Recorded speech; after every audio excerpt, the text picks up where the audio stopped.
What's up, everyone? Welcome to the video. Today we're going to take a quick look at how to connect a phone to a 2023 Nissan Rogue using Bluetooth. I'm going to be demonstrating this on an iPhone. Other phones would be similar. The first thing I'm going to do is go into my phone's settings, open the Bluetooth menu, and just make sure your Bluetooth is on.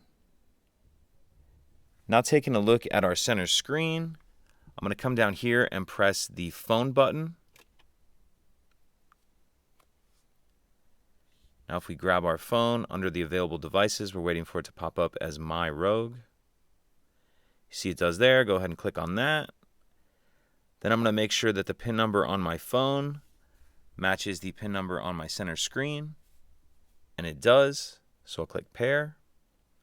And this is just asking if I want to give it access to my contacts. And now we're connected. If you have any questions, please let me know. If you could take a second to like and subscribe, it helps us out, and I'd appreciate it. Thank you.